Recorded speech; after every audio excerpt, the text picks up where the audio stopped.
हाँ लिसनर्स, आ चुकी है आप लोगों के लिए क्रिमिनल्स फोर्स 5 का न्यू एपिसोड। तो चलिए शुरू करते हैं इसे। अब तक की कहानी में आप लोगों ने सुन लिया था कि दक्ष बार बार ईश्वी को अपने बेल्ट ओपन करने के लिए इंसिस्ट कर रहा था, जिससे ईश्वी काफ़ी ज़्यादा डर रही थी, क्योंकि अभी थोड़ी देर पहले ही दक्ष ने उससे यह इत्तला किया था कि वो उसे डार्क रोमांस करने वाला है।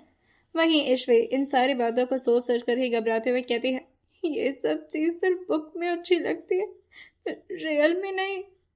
उसने इतना बोला ही था कि तभी दक्ष जो उसके गर्दन पर अपना हाथ धीरे से रखता है और फिर अचानक ही अपने फिंगर टिप्स को उसके गर्दन पर दबाते हुए कहता है, तुम प्यार से नहीं मानोगी ना, मेरे पास तुम्हारी कुछ कमजोरियां हैं यहाँ पर, कहो तो उनके साथ बदसलूकी की जाए, अगर तुम्हारी मर्जी हो तो। ईश्वी अपने हाथ जोड़ते हुए कहती है, नहीं नहीं नहीं नहीं प्लीज नहीं। लेकिन दक्ष तो उसके रिक्वेस्ट से जैसे उसे कोई फर्क ही ना पड़ रहा हो। दक्ष उसके एक हाथ को अपने हाथों से पकड़ा दूसरे हाथ में अपना फोन लेता है और किसी को कॉल लगा देता है। दूसरी तरफ से फोन पिक हो गया था। दूसरी तरफ से आवाज आती है, सर बोलिए। वहीं दक्ष जो फोन को अपने कानों से हटाकर केशव की तरफ देखते हुए कहता है, सोच लो, 3 तक काउंटडाउन करूंगा, अगर अपना काम शुरू नहीं की तो दूसरी तरफ से ये कमांड दे दूंगा कि वो तुम्हारी दोस्त को ना छोड़े, इतनी बुरी तरीके से उसकी मौत होगी ना। जैसे ईश्वी ने सुना था, वो दोबारा से अपने चेहरे को नाम में हिलाने तो लगी थी, लेकिन दक्ष कहता है, एक काम करना है, हंटर अपने हाथ में लो। दूसरी तरफ से वो आदमी अपने सर को हाँ मिलाते हुए बोलता है, जी बॉस। इस तरफ से ईश्वी की जान प्राण पूरी तरह से सूखने लगी थी और वो तुरंत ही अपने हाथ को ले जा करके दक्ष के बेल्ट पर रखते हुए कहती है, मैं करती हूँ। दक्ष उसके इस तरह के डरते रूप को देखकर कहता है, अरे मैंने तो अभी काउंटडाउन शुरू भी नहीं किया, काफी समझदार हो तुम। ईश्वी जो उसके बेल्ट को अनबकल करते हुए कहती है, हो गया। दक्ष नीचे की तरफ ही देख रहा था और वो ईश्वी के बाल पर अपना हाथ सहलाते हुए कहता है, आगे क्या करना है पता है? ईश्वी अपना चेहरा ऊपर करते हुए कहती है, नहीं मुझे नहीं पता। उसकी तरफ दक्ष अपने चेहरे को बेंड करते हुए कहता है, पता कैसे नहीं हो तुम्हें? क्या डार्क रोमांस पढ़ी हो तुम? तुमसे ज्यादा डार्क तो मेरा दिमाग चलता है, और मैं अपनी सिंड्रेला के साथ सिर्फ टॉर्चर करता हूँ। ऐसा क्यों बोला तुमने अपनी दोस्त को? ईश्वी जो रोते हुए कहती है, गलती हो गई, दोबारा से कभी नहीं बोलूंगी। और ये बोल करके अपने कान पर हाथ रखते हुए कहती है, आप टॉर्चर नहीं करते, आप बहुत अच्छे इंसान हैं। वहीं दक्ष कहता है, यस मैं रोमांस करता हूँ, करने की कोशिश तो कर रहा, अब पता नहीं ये रोमांस बनेगा या टॉर्चर, तुम पर डिपेंड करता है। अगर अपना कंसेंट दे दो तो इसे रोमांस ही तक रखेंगे, वरना टॉर्चर में तुम्हें माहिर ही हूँ। ईश्वी को लगा था कि बस अब तो उसकी इज्जत दक्ष के हाथों लुटने वाली है। वो बार बार अपनी जगह से पीछे जाने की भी कोशिश कर रही थी, लेकिन दक्ष ने उसकी कमर को इतने जोर से पकड़ा था और उसे अपनी तरफ खींचकर उसे बेड से नीचे उतार दिया था। वो इतना डिसबैलेंस हो गई थी कि घुटनों के बल वो जाकर के नीचे की तरफ बैठ जाती है। वहीं दक्ष कहता है, गुड पोजिशन। ईश्वी अपने चेहरे को नीचे झुकाए हुए बस उसके पैर पर आकर के गिर गई थी और वो बार बार अपना सिर उसके पैर पर पटकते हुए कहती है, नहीं मुझे नहीं करना ये प्लीज, मैं ये सब इस तरह नहीं करना चाहती, आप समझ रहे, आप सब। लेकिन अभी वो ऊपर की तरफ देखी थी तो इस वक्त दक्ष का पैर उसे नजर ही नहीं आ रहा था, जैसे दक्ष उसके सामने ही ना हो। ईश्वी जो अपनी आंखों को पोंछते हुए सामने की तरफ इधर उधर देखती, लेकिन न अगल न बगल न सामने कहीं दक्ष था ही नहीं। लेकिन उसके हाथों को कोई पीछे से पकड़ता है और वहीं जैसे ही ईश्वी ने पीछे की तरफ मुड़कर देखा था, वो देखती है कि दक्ष तो उसके ठीक पीछे खड़ा हुआ है। ईश्वी जो डरते हुए कहती है, पीछे से नहीं, प्लीज नहीं। दक्ष उसके मुंह पर हाथ रखते हुए कहता है, चिल्लाकर क्या साबित करना चाहती हो मेरे आदमी लोग को कि मैं इतना दरिंदा हूं? अभी तो कर भी नहीं रहा हूं कुछ। और फिर वो अपने बेल्ट को ले जाकर के ईश्वी के हाथों के चारों तरफ बांध दिया था और इतने जोर से कि ईश्वी के मुंह से दोबारा से कराह की आवाज आने लगती है। वो भी कराह रही थी कि तभी दक्ष उसके सामने आकर के उसके होठों के थोड़ा करीब आते हुए कहता है, बहुत शौक है ना तुम्हें मेरे साथ गेम खेलने का, मेरी बात ना मानने का? हर बार तुम मुझे चैलेंज करती हो अपनी हरकतों से। आज बताता हूँ तुम्हें कि वाकई में लोग मुझसे इतना डरते क्यों हैं। और ये बोलकर वो उसके बाजू को पकड़ते हुए काफी जोर से उसे कमरे के बाहर खींच कर लाया था और ले जाकर के उसे दूसरे रूम, जो कि पूरी तरह से अंधेरे में ढका हुआ था, उसके अंदर छोड़ देता है। ईश्वी जो तुरंत ही इधर उधर देखकर कहती है, यहाँ तो कुछ दिखाई नहीं। अभी उसने इतना बोला ही था कि तभी अचानक से दरवाजा दक्ष ने बंद कर दिया था। अब ईश्वी को कुछ भी नजर नहीं आ रहा था। चारों तरफ अंधेरा था। ईश्वी जो जोर से दीवार के पास आती है और फिर वहीं दरवाजे के पास जैसे तैसे करके पहुंचती है और पीछे की तरफ घूम करके अपने हाथ को बार बार दरवाजे पर मारने लगी थी। अब उसका हाथ तो पीछे की तरफ बंद था। वहीं वो कभी अपने कंधे से तो कभी अपने चेहरे से तो कभी अपने पीछे हाथ से दरवाजे को पीटती, मगर दक्ष जो बाहर ही खड़ा आराम से उसके इस डर को एंजॉय करते हुए सिगरेट का कश ले रहा था। अयान, रुद्र और उसके साथ बंटी जो एक ही कमरे में सोए हुए थे, और यूं इस तरह से ईश्वी के बार बार धम धम की आवाज आते और उसके रोने की आवाज सुन करके अयान जो अपने कानों पर हाथ रखते हुए कहता है, ये क्या चल रहा है ऊपर? भाई बंटी जो कहता है, वेरी बैड थिंग्स, तुम नहीं समझोगे। तुम्हें देखा नहीं कितना गुस्से में था दक्ष, और उसके बाद वो तुम्हारे साथ भी कुछ ऐसा ही करेगा। जैसे ही रुद्र को बंटी ने बोला था, रुद्र जो उठकर बैठते हुए कहता है, भाई मुझे क्यों डरा रहा है, पता नहीं यार क्या करेगा मेरे साथ। मैंने तो बस तान्या को। अयान जो कहता है, तान्या तान्या तान्या, उसके चक्कर में ना तू आज गंजा होने वाला, आई स्वेयर। लेकिन तभी ऊपर से दोबारा से काफी आवाज आने लगी थी। अयान जो कहता है, मैं इस तरह से उसे परेशान होता नहीं देख पा रहा। अब तुम दोनों में से कोई चलेगा क्या मेरे साथ? बंटी जो कहता है, नो वे, मुझे रात में मार खाने का कोई शौक नहीं है।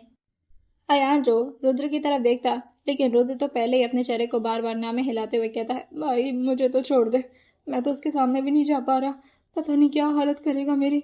मुझे जिस तरह से पानी से तुम लोगों ने निकाला है ना, उसके बाद मैं उसके सामने नहीं जाऊंगा। अयान जो उन दोनों को देखते हुए कहता है, डरपोक ही मरोगे तुम दोनों। और ये बोलकर वो ऊपर की तरफ दौड़ गया था। वहीं दक्ष को रेलिंग पर टिका देख करके उसके सामने आकर पूछता है, भाई क्या चल रही है? आप बाहर हो तो अंदर, ये लड़की अकेली कैसे चिल्ला रही है? दक्ष उसकी बात सुनकर के सिगरेट को नीचे करते हुए कहता है, what do you mean by that? मतलब मैं अंदर होता तभी वो चिल्लाती, मैं अंदर नहीं हूँ इसीलिए वो चिल्ला रही है। ये सुनकर के अयान जो थोड़ा कंफ्यूज होते हुए बोलता है, ये तो बहुत अजीब बात है, मतलब आपके लिए चिल्ला रही है? तो जाओ ना अंदर, अब अपनी सिंड्रेला को इतना भी न तड़पाओ। दक्ष जो उसके गर्दन पर अपना हाथ रखते हुए कहता है, तमीज से बात कर, और वो इस वजह से चिल्ला रही क्योंकि अंदर अंधेरा है, तू क्या समझ रहा है? अयान अपने चेहरे को हाँ मिलाते हुए कहता है, अच्छा तो ये बात है, तो अंधेरे में क्यों रखा उसे? वहीं दक्ष अयान की तरफ मुड़ते हुए कहता है, तू भी रुद्र के साथ शामिल था ना इस प्लान में? जैसे ये अयान सुना था, वो 2 कदम पीछे होते हुए कहता है, भाई भाई ऐसा नहीं है, मैंने कुछ नहीं किया, मैंने तो उसे बहुत डांटा और मेरी वजह से तो ताला लग पाया था, वरना वो दोनों तो रफू चक्कर हो जाती। दक्ष अपने फोन में कुछ देखते हुए कहता है, बंटी काम कर रहे ठीक से? अयान जैसे ये सुना था, उसे याद आता है कि 2 लोग उसके मिशन पे जाने वाले हैं, और वहीं दक्ष के 3-4 आदमियों के साथ संजू और राहुल जो आर्मी के हेड ऑफिस की तरफ निकल चुके थे। जैसे अयान को याद आया था, वो अपने हिस्से पर मारते हुए कहता है, भाई मैं बता कर आता हूँ बंटी को। जैसे ही दक्ष ये सुने थे, वो काफी गुस्से में कहते हैं, तुम तीनों को तो मैं अलग से देखूंगा। वहीं ईश्वी जो इतना जोर जोर से चिल्ला रही थी, जिससे पूरे माहौल में एक दहशत सा महसूस हो रहा था। दक्ष अपने ही सर पर अपना हाथ रखते हुए कहता है, इतना स्टामिना इसके अंदर, इतना कैसे चिल्ला लेती है ये? वहीं अंदर से ईश्वी जो अपना हाथ मारते हुए कहती है, प्लीज खोल लो, मैं मर जाऊंगी, मैं मर जाऊंगी, मैं मर जा रही हूँ, मैं जा रही हूँ यहाँ से, आप सुन रहे हैं? दक्ष अपने ही बालों को पकड़ते हुए कहता है, कहाँ से उठा लाया मैं इस लड़की को? अगर ये कर्नल की बेटी नहीं होती ना तो मैं इसे पक्का मार देता। इतना इरिटेटिंग कोई कैसे हो सकता है? वो खुद ईश्वी की आवाज से परेशान होते हुए कहता है, और ज्यादा इसकी आवाज नहीं सुन सकता। और फिर वो खुद ही दरवाजा को खोल करके अंदर की तरफ आता है। ईश्वी जैसे ही बाहर से थोड़ा उजाला आता देखती है, वो उसी तरफ जैसे ही दौड़ कर आई थी, वो जा करके दक्ष से लड़ जाती है। वही दक्ष उसके बाजू को पकड़कर उसको बाहर की तरफ खींचते हुए लाकर कहता है, कहाँ मर गई तुम? हाँ, क्या हो गया था तुम्हें? ईश्वी जो कहती है, अकेले डर लगता है मुझे, अंधेरे से बहुत डर लगता है। दक्ष अपने सर को आगे लाते हुए कहता है, पता है मुझे, इसी वजह से रखा है अंधेरे में। ईश्वी जो अपने सर को हाँ में हिलाते हुए भी रो ही रही थी, लेकिन तभी अचानक से वो चुप होते हुए बोलती है, आपको कैसे पता मेरे बारे में कि मुझे अंधेरे से डर लगता है? फ्लैशबैक में ईश्वी जो अभी लगभग 7 से 8 साल की थी और वो अपने फ्रेंड्स के साथ हाई रन से खेल रही थी। उसने अपने एक फ्रेंड का हाथ पकड़ा और वो जाकर के एक दूर छोटे से कमरे में छिप गई थी। वो ग्राउंड एरिया था और वहीं दूर पर एक छोटी सी झोपड़ी जैसी जगह थी। वो खुद को अंदर से बंद भी कर ली थी, लेकिन अब उसे समझ में नहीं आ रहा था कि वो दरवाज़ा खुलेगा कैसे, क्योंकि वो दरवाज़ा जो काफ़ी पुराना होने की वजह से थोड़ा जाम हो गया था। और ईश्वी जो रात के अंधेरे में काफ़ी टाइम तक अंदर से चिल्लाए जा रही थी। उसके सारे फ्रेंड्स तो भाग गए थे, मगर वहीं एक लड़का जो उससे उम्र में थोड़ा बड़ा था, वो उसकी आवाज़ सुन करके उसी तरफ आता है और ईश्वी को जैसे तैसे करके बाहर निकालता है। प्रेजेंट टाइम में ईश्वी जो दोबारा से दक्ष के सामने कहती है, क्या हुआ, बताया नहीं आपने, आपको कैसे पता। दक्ष उसकी बात सुन करके उसको पूरी तरह से इग्नोर करते अपने रूम में आते हुए कहता है, अब रूम में आना है या फिर से उसी अंधेरे वाले कमरे में छुपा दो तुम्हें। ईश्वी दौड़कर उसके पीछे पीछे आती है और गहरी सांस भरते हुए कहती है, उजाला कितना अच्छा लगता है ना, अंधेरे से बहुत डर लगता है। और ये बोलते हुए वो धीरे धीरे अपने कदम को बढ़ा रही थी, लेकिन तभी दक्ष अचानक से उसके सामने आकर के उसके बाजू को जोर से झकझोरते हुए कहता है, अंधेरे से डर लगता है तुम्हें। ईश्वी अपने चेहरे को हाँ मिलाते हुए कहती है, हाँ बहुत, उजाले में सुकून है। दक्ष उसकी बात पर हल्का सा मुस्कुराते हुए कुछ गहरी सोच में डूबते हुए कहता है, नहीं, जब तक इंसान अंधेरे में नहीं रहता ना, उसे उजाले की कीमत समझ नहीं आती। कुछ मिनट के अंधेरे से इतना ज़्यादा घबरा गई तुम। सोचो, किसी की पूरी जिंदगी अंधेरे में चल रही है, वो कैसे जीता होगा। ये सुनकर ईश्वी जो दक्ष को ध्यान से देखते हुए पूछती है, किसकी जिंदगी चल रही है अंधेरे में। दक्ष उसकी बात को फिर से पूरी तरह से इग्नोर कर दिया था और आकर के विंडो के पास खड़ा हो जाता है। वहीं ईश्वी को उससे डर तो बहुत लग रहा था, लेकिन फिर भी वो थोड़े दूर होकर ही दक्ष की तरफ देखते हुए कहती है, मैं कहूँ तो मेरी जिंदगी सबसे ज़्यादा अंधेरे में, और फिलहाल तान्या की भी। अच्छा, उसके कमरे में तो लाइट है ना, वरना उसे भी डर लगेगा। दक्ष अपने चेहरे को हाँ मिलाते हुए कहता है, जिस अंधेरे से मैं इतना भागा और इतना डरा हूँ, उस अंधेरे में दोबारा किसी की जिंदगी नहीं डालूंगा मैं। और वैसे भी मुझे तान्या से कोई दुश्मनी नहीं है, वो सिर्फ मेरा मोहरा है। उसे यहाँ पर रख करके मैं तुम्हें अपने कंट्रोल में रखूंगा, और वैसे भी तुम्हें तो मेरे कंट्रोल में आना ही पड़ेगा, और जाओगी कहाँ तुम। वही ईश्वी जो खुश होते हुए कहती है, तान्या को कुछ नहीं करेंगे आप। लेकिन दक्ष ने ये फ्लो फ्लो में बोल तो दिया था, समझ में आती है, और वो अपने चेहरे को हाँ मिलाते हुए कहता है, मेरा भरोसा करने लगी क्या तुम? आतंकवादी हूं मैं। मेरा भरोसा करने का मतलब क्या है जानती हो? खुद को मौत के कुएं में फेंक देना। इसलिए मुझ पर कभी भरोसा मत करना, नसीहत दे रहा हूं तुम्हें। ईश्वी जो अपने चेस्ट को थोड़ा आगे की तरफ करते हुए थोड़ा अपने हाथ को एडजस्ट करने की कोशिश कर रहे थे, जिसे देखकर दक्ष, जिसकी पहली तो नजर उसके चेस्ट के पास पड़ती है, लेकिन फिर वो उसके ठीक सामने आकर के उसको हक करते हुए कहता है, दर्द हो रहा है। ईश्वी धीरे से अपने चेहरे को हाँ मिला, लेकिन उसके साथ ही वो थोड़ा अनकंफर्टेबल होते हुए भी कहती है, हाँ, प्लीज मेरा हाथ खोल दीजिए। दक्ष जो उसको बस हक किया था, उसका हाथ खोलने का अभी भी दक्ष का कोई इरादा नहीं था। वो उसके सामने आते हुए कहता है, वैसे तुम क्या कह रही थी? पीछे से मत करिएगा। किस बारे में बात कर रही थी? ईश्वी जो कहती है, मैं मैं तो। दक्ष आकर के सामने चेयर पर बैठते हुए हल्का सा मुस्कुराते हुए कहता है, डार्क रोमांस, बहुत शौक है ना अपने साथ डार्क रोमांस करवाने का तुम्हें। वैसे फेवरेट फैंटेसी क्या है तुम्हारी? ये सब बातें ईश्वी को जब वो बुक में पढ़ा करती थी तो टर्न ऑन कर देती थी, लेकिन जब उसके साथ ये सब कुछ रियल में हो रहा था तो उसे डर लग रहा था। वही दक्ष कहता है, क्या हुआ, ऐसी स्पाइसी बातें पसंद नहीं आ रही क्या तुम्हें? वैसे बुक तो काफी डार्क पढ़ती थी तुम। ईश्वी दोबारा से अपनी आंखें छोटी करते हुए कहती है, ये बात आपको कैसे पता? दक्ष अपनी 2 उंगलियों से अपनी आंखों की तरफ इशारा करता है और फिर ईश्वी की आंखों की तरफ इशारा करते हुए कहता है, मेरी नजर काफी टाइम से तुम पर है। तुम क्या करती हो, तुम्हें क्या पसंद है, तुम किस तरह रहना पसंद करती हो, तुम्हारी कमजोरी, तुम्हारी ताकत, सब कुछ पता है मुझे। अब शादी ऐसे थोड़ी ना करने वाला था तुमसे, बीवी बनाया है तो ऑब्वियसली तुम्हारे बारे में कुछ जानकारी बनाया है। इवन बहुत कुछ जानकर। ईश्वी उसकी बात सुनते हुए बस धीरे से अपनी जगह पर बैठते हुए कहती है, ठीक है फिर मत खोलिए, कोई ऐसी बात नहीं है, पर मैं सोऊंगी कैसे? वहीं दक्ष जो उसको बेड से झटके से खड़ा करता है और खुद आकर आराम से बेड पर लेटते हुए कहता है, तुम सो नहीं रही हो, तुम मेरे साथ ऐसे ही खड़ी रहोगी रात भर, और अगर सोना है तो आकर सो सकती हो, पर उसके बाद मेरी कोई गारंटी नहीं कि तुम्हारे साथ क्या होगा। आना है? और ये बोलकर वो उसको पतले से बेड की जगह पर अपना हाथ रख के इशारा करने लगा था। ईश्वी जो तुरंत ही अपना चेहरा दूसरी तरफ करते हुए कहती है, इसकी जरूरत नहीं है, थैंक यू। दक्ष अपने एक हाथ को पीछे की तरफ लगाता है और दूसरे हाथ से टैबलेट पकड़ते हुए सामने स्क्रीन की तरफ देख रहा था और फिर धीरे धीरे कहता है, come on just go get inside you stupids. और वो अब अपने मिशन में लग चुका था, जो काम उसे करवाना था। संजू और राहुल जो हेड ऑफिस पहुंच चुके थे और अब ज्यादा रात होने की वजह से वहां पर सिक्योरिटीज भी कम हो गई थी। सारे लोग अपने अपने घर निकल गए थे। वहीं राहुल जो संजू से कहता है, हम गलत कर रहे हैं।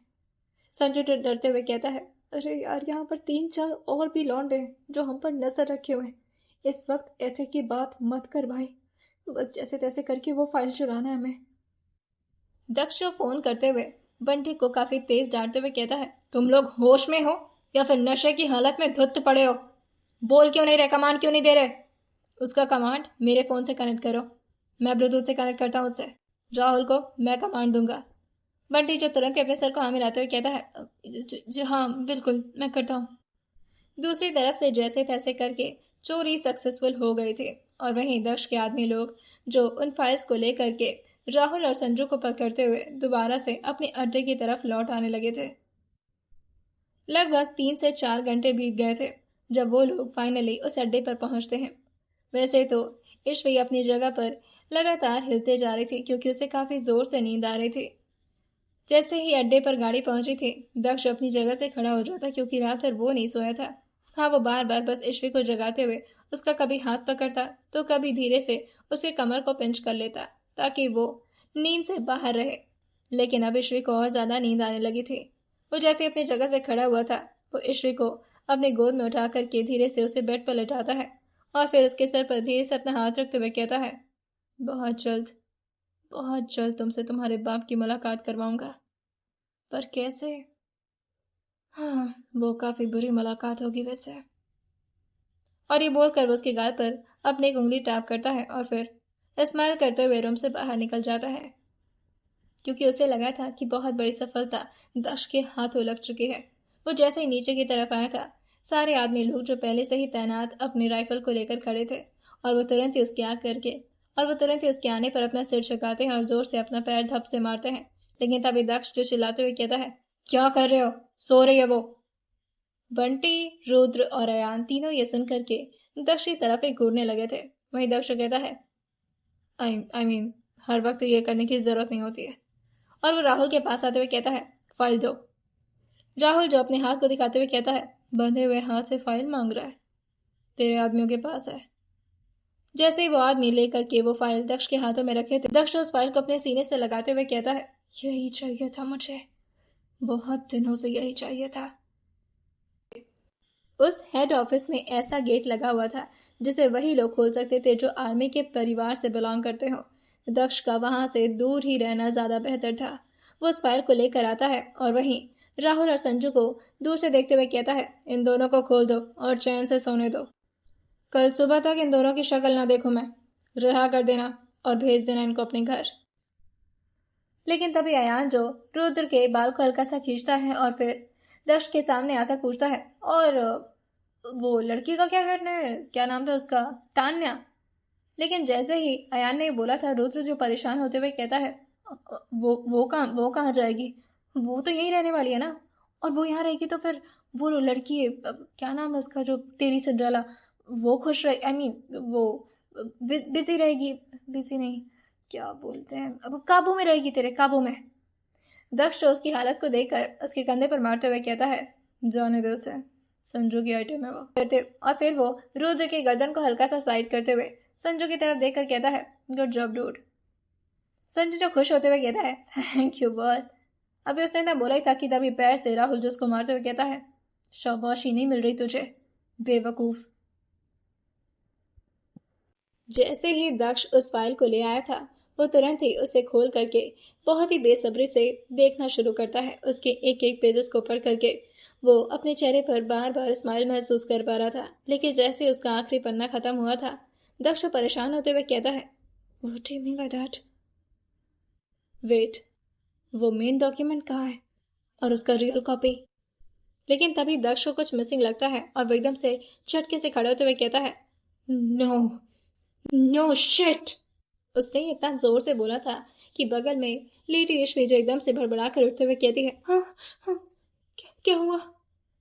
वहीं दक्ष जो उसकी तरफ एक बार देखता और उसको पूरी तरह से इग्नोर करके दोबारा से फाइल को चेक करने लगा था।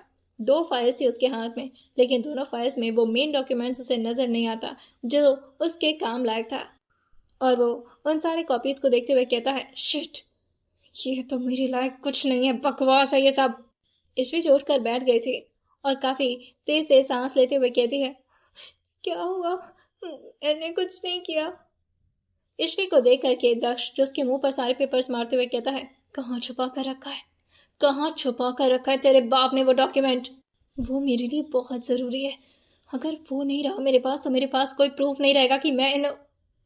अभी वो फ्लो में ये बोलता है कि तभी ईश्वी उसके चेहरे की तरफ बहुत ही ध्यान से देख रही थी। इस वक्त दक्ष का हाथ उसके गालों पर था और वो उसके गालों को जोर से दबाया हुआ था। ईश्वी के चेहरे की मासूमियत और उसकी आंखों में देख करके दक्ष अपने हाथ को उसके गाल से हटाता है और फिर अपने ही सर पर हाथ रखते हुए कहता है, नो, मैं क्या कर सकता हूँ अब? वेट, कुछ तो आइडिया निकलेगा, कुछ तो आइडिया निकले। और फिर वो काफी जल्दी में जाकर के विंडो के पास खड़ा होता है और जोर से चिल्लाता है, अयान, रुद्र, बंटी, तीनों अंदर आओ और राहुल और संजू को कोई नहीं छोड़ेगा। अभी तो राहुल और संजू की थोड़ी बल्ले बल्ले हुई थी, लेकिन दक्ष का ये ऑर्डर सुनते ही दक्ष के बॉडीगार्ड ने दोबारा से राहुल और संजू को अपने कब्जे में ले लिया था। राहुल जो अपना हाथ छुड़ाते हुए कहता है, अब तो हमने सारा काम कर दिया, अब क्या प्रॉब्लम है? लेकिन तभी उसमें से एक आदमी जो आकर के उसके बाजू पर अपना हाथ रखते हुए कहता है, सोच समझ कर बात किया कर, हमारे आका हैं वो, अगर उनका एक भी ऑर्डर मिला ना तो भून कर रख देंगे तुझे। अयान, बंटी और रुद्र तीनों काफी दौड़ते हुए उसी के रूम के अंदर आते हैं। अयान जो घबराते हुए कहता है, क्या हुआ, सब ठीक तो है? वही बंटी भी कहता है, अब तो तुम्हें डॉक्यूमेंट्स भी मिल गए, व्हाट्स द प्रॉब्लम डूड? वही दक्ष जो उन सारे पेपर्स को उन तीनों के मुंह पर मारते हुए कहता है, ये क्या पेपर्स हैं? आर यू श्योर रुद्र, तुम ये उन दोनों को लाने के लिए कहे थे? रुद्र जो उस फाइल की तरफ देखते हुए कहता है, यही फाइल तो तुमने मंगवाई थी, यही सेम फाइल, मैंने चेक भी किया एक बार, ये वो नहीं है जो तुम्हें चाहिए था। अयान भी उन पेपर्स को देखते हुए कहता है, इसमें वो चीज नहीं है जो हमें चाहिए थी। रुद्र जो कहता है, ऐसी कौन सी चीज है जो हमसे छुपा रहे तू, कम से कम एक बार तो बता, और क्या हम उसे नहीं ला सकते? दक्ष कहता है, नहीं ला सकते, दैट्स द प्रॉब्लम। अगर हम ला सकते ना तो अब तक मैं खुद पूरे हेड ऑफिस को जला कर ये ले आया था, लेकिन नहीं कर सकता मैं।